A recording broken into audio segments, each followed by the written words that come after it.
Holy sh**. D-Pad Studios' retro throwback Owlboy got a release date, the announcement of a physical copy coming through the indie box, and a short playable demo that was both at PAX and sent to humble YouTubers such as myself as proof that yes, the game is almost done. Wow. Now if you follow indie gaming, this is really big news, but if you don't, you may be wondering why this particular game is noteworthy. On the surface, Owlboy is another pretty retro-style platformer, the stuff we get on Steam almost every week. You see, Owlboy has been in development for a long time. I mean, a really long time. Like, even for an indie game, a long time. It started development with its conception back in 2007 with the idea for the game, and after some good press and a nomination from the IGF Awards in 2010, got an early demo in 2011. It displayed an impressive pixel aesthetic that generated a lot of buzz at the time, but in terms of major news from the project, we haven't heard much from them since. Oh, they've made a few convention appearances and tweets showing off their art and progress, but otherwise it's been a quiet 5 years. Part of the delay was from the team putting Owlboy on hold to release the smaller project Savant Ascent in 2013. The game went on to get a lot of positive press from both fans and critics, so I'm sure it didn't just take a weekend to create. By the way, it's $2. Go get that game. In the case of Owlboy, the team didn't have any programmers for the first year of development. As the game went further into development, it went through major changes and redesigns of core concepts, which means a lot of it had to be redone entirely. To quote Adrian Bauer from the team, combat, camera movement, cutscenes, key characters, dungeons, and plot lines were all very different from how they were in 2011. The goal of the team was to make a high-quality game that would fit the era of the Super Nintendo, and with a small development team, that kind of thing takes time. But that's true of a lot of different indie games out there. For example, Blendo Games' Quadrilateral Cowboy, which was just a one-man team through Brendan Chung, took over 4 years to see completion. Cave Story, with its one-person team, took about 5 years, and so did Fez, even longer if you include its patches. The development from conception to release for Owlboy is going on 9 years now. When the news came that PAX would see a new demo and a release date for the game, myself and many fans thought, wow, it's really happening.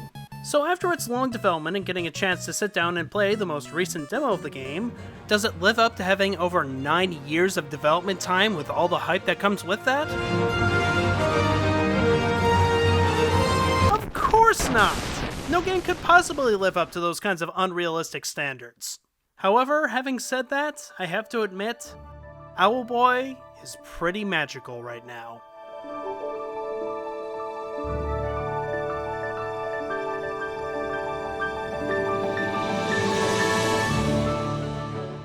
The game starts out with a tutorial, which may make some people roll their eyes with the amount of condescension they're about to receive, but this section does a fantastic job of telling the story of the character through its mechanics. He's a very self-conscious underdog without a lot of confidence who wants to achieve greatness and acceptance, but seems to fail at every turn. There's a section where you learn how to throw objects, but the object you're holding wasn't supposed to break and your teacher becomes furious at you. He then makes you walk over to the village and tell every single person how you screwed up, putting a damper on his self-confidence and giving him a bad reputation. As the truth is being told to him by one and having his ego shattered, his health bar appears for the first time. He literally builds character and becomes a better person through this experience. Part of the goal of the game was to make sure that the mechanics that they used had some thematic relation to the characters in the story. The tutorial painting Otis as a Charlie Brown-like character fit into that goal perfectly, and it's a great twist to have that teaching you the game and teaching you the story. The main mechanic that makes Owlboy stand out here is the ability to fly around the space freely, as well as the ability to pick up objects or people and carry them around, as well as throwing them. Here you have your best friend Getty that when you haul him around lets you use his pea shooter to attack different enemies and to get through obstacles. You have a small cursor that you can aim around different places that gives it a bit of a shmup vibe. In the full game, you'll have different allies to fight, such as a character with a shotgun, and others to use their unique abilities to solve their own kinds of puzzles. The demo showcases a lot of different puzzles and enemies where you'll be using your friendlies to the best of their abilities. At first you may think that carrying all these characters around, putting them down, and then going all the way back to get them again will become a little tedious. Well, you'd be right. But the first item you find in the game is a handy teleport tool, where no matter where you are, the ally you want will instantly appear in front of you to help you out. And to my understanding, this teleport tool will come in handy for the other allies. The team so far has a clear and clever understanding of these mechanics that gives the game a kind of Legend of Zelda vibe for solving puzzles and getting through a dungeon. The first dungeon was very linear, but still. The boss fight in the game shows a lot of potential for the team exploring the idea of dropping your partner to add some challenge to the game, and a possibility that you can use that to your advantage and disadvantage as part of the challenge. The control on the gamepad feels right and natural as you get the hang of everything, and everything starts to feel second nature. The presentation of the game is really top-notch so far. The extra level of detail to things such as dust kicking off a character as he or she dashes, the wind blowing against the bushes, the amount of different layers in the background, and the solid 60 FPS frame rate shows the time of development was very well spent here. The character designs and movements bring a lot of personality to each character, such as the school teacher swaying back and forth brings out her positive personality, and the chief's sort of cone-based design brings out a much more strict demeanor. Just looking at this character commands a lot of respect where you want to impress him.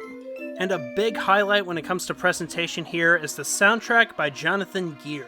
Geer has done soundtracks for different games, such as the upcoming Heartforth Alicia, another retro-style game with a really standout soundtrack. The music here is a mix of both retro and modern, where part of the goal was to have a melody embedded throughout everything. The demo features a lot of different styles and themes, like inside of different houses or wandering around the first cave, that fits with the game's overall idea, making a highly polished 16-bit classic using the tools that game makers use today. The music here elevates, no pun intended, the feeling of flying around in the open space for the first time. It hits the right tone in the early tutorial section. The feeling of wonder and adventure that awaits you the second you boot up this game for the first time simply because of its music.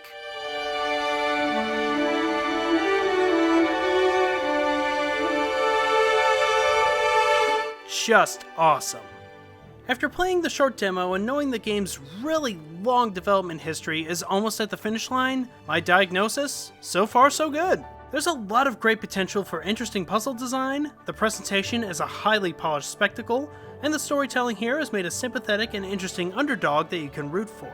No game can live up to the expectations of having 9 years of development time, and it's possible that it could be a solid but average retro throwback to add to the pile of retro throwbacks. But right now, I'm aching to get my hands on the finished game. There's a great adventure here waiting to be unleashed. The D-pad team have their bases loaded and are aiming right for the bleachers.